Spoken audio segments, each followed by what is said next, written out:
Hey everybody, this is Mike with the One Stop Co-op Shop, and today I'm taking a look at Adventure Party. This is a cooperative narrative party game for 3 to 8 players, and disclaimer, I got a review copy of this one. And if you like the content on the One Stop Co-op Shop, consider supporting us through Patreon. You get early access to our videos and exclusive videos every month you can't see anywhere else. You can also listen to our podcast for reviews and design discussions, or join the conversation and come say hi on our Discord.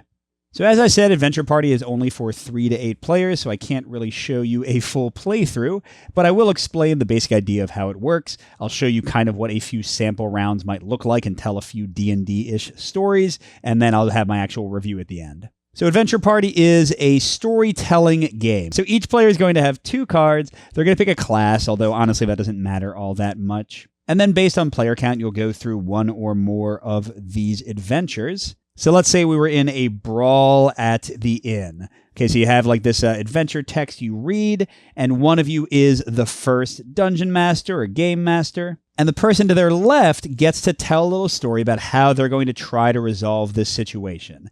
And each person has 2 items, so they say one item they'll use, and they describe what they're going to try to do with the item. Not to completely resolve it, like not to beat up every single patron in the inn in this case, but just to like make some forward progress. So for example, the belt of the master can channel the martial arts skills and acrobatic talents of a master.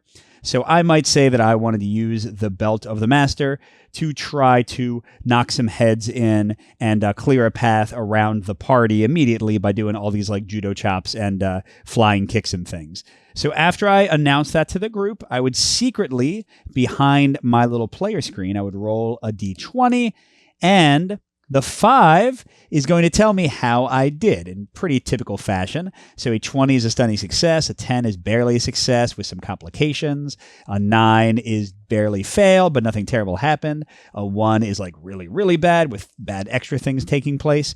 So after I see the roll, but nobody else does, I then describe it. And this is where the storytelling part comes in. You know, you can do this long or as short as you want. I tend to tell slightly longer stories. My kids, when I was playing with my 8 and 11-year-old, they might just tell like 1 or 2 sentence stories. So I don't know, here maybe I say that I accidentally try to do a overly complex spinning kick, and I smash my head onto one of the bar stools. Okay, so everyone hears that, and they each have their own D20 die, and they would then have to dial in what they think secretly. They're all doing it behind their own little player screen. What they think. You know, maybe one of them says, "Oh, that didn't sound too bad. Maybe he got a 7."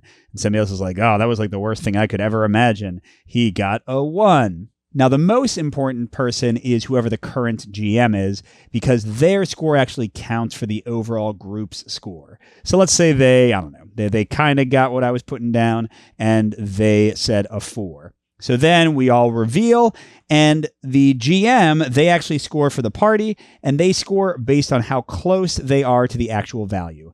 They start with 5 experience, and each point they are away will take away 1 of that. So here, 5 minus 4 is 1 off.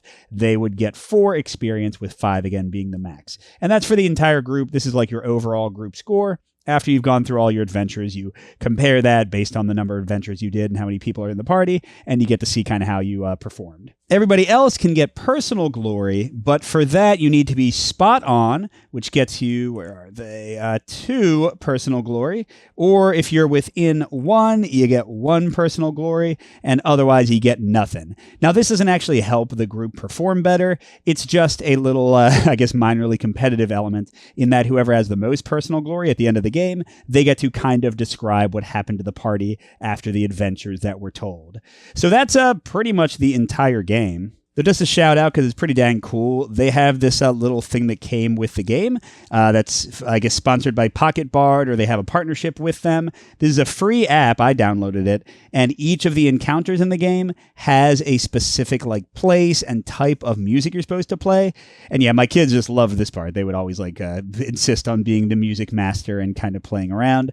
So yeah, that's pretty much it. So let's try a round. I'm going to do a different adventure, and I'll roll secretly, and y'all can pause the video and guess what I rolled, and then we'll see if you were right. So I'm going to be a warrior, and I have a cloak of night and a sword of pixie power. I should have said, by the way, you get to draw a new card, and you lose the card you used after each round, so you don't have the exact same cards each time.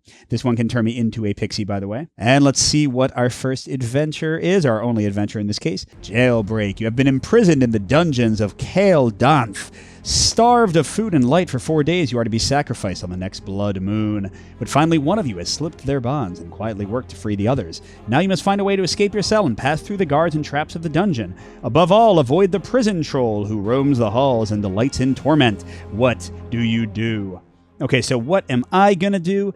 I'm going to use my sword of pixie power to shrink to the size of a pixie, and I'm going to fly through the bars, because obviously they are orc warrior sized and not pixie sized, and I'm going to sneaky style grab the keys or cut them with my sword and bring them back and let everybody out of the dungeon. It's going to be great. Okay, so I'm going to roll my d20 off camera, and then y'all can pause.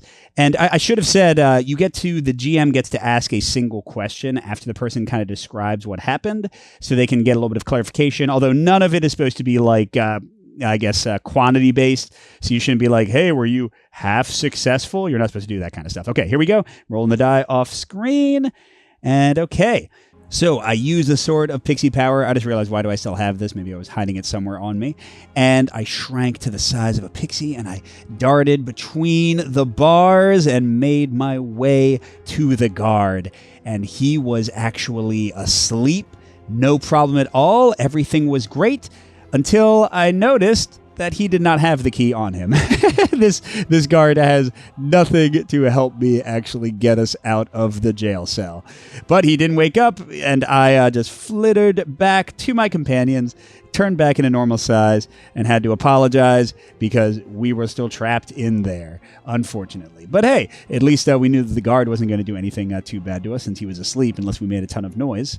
Okay, so the GM would get to ask me a question, and then everybody would dial in their guess. Everyone dial in your guess. What do you think I rolled based on that story of the first part of the jailbreak? Here, you want to see the guide again?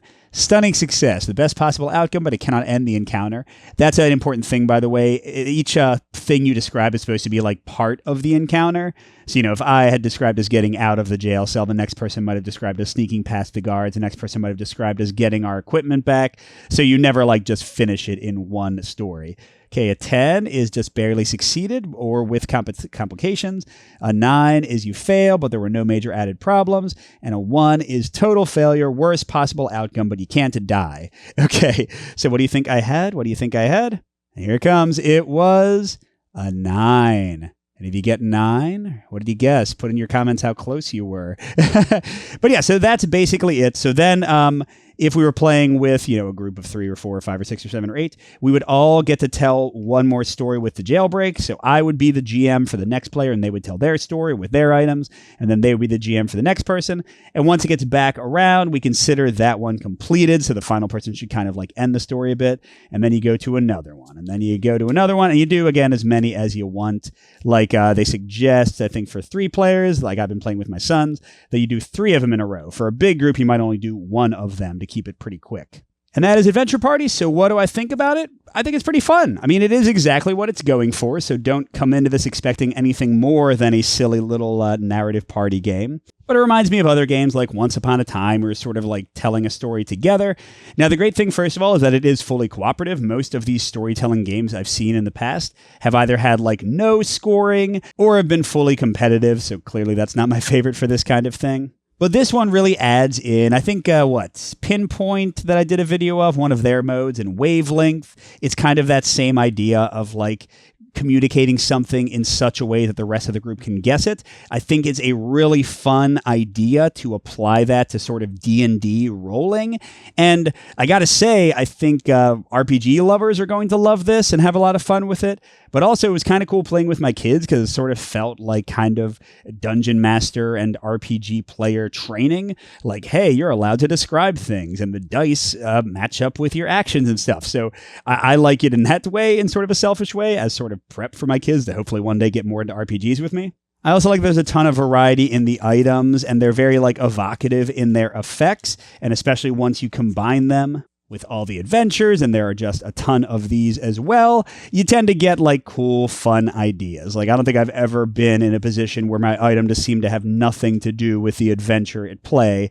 If you have a little bit of creativity, it's pretty easy to get something going on. And I already mentioned it, but yeah, this little addition of suggesting this free app and having suggestions for like which music to play, super cool. It's just a little bit of extra added fun and ambiance to the experience. So there you go. That's Adventure Party. Don't come in expecting anything besides exactly what it is, a little fun narrative, guessing, cooperative story adventure game. But for that, I think it's great.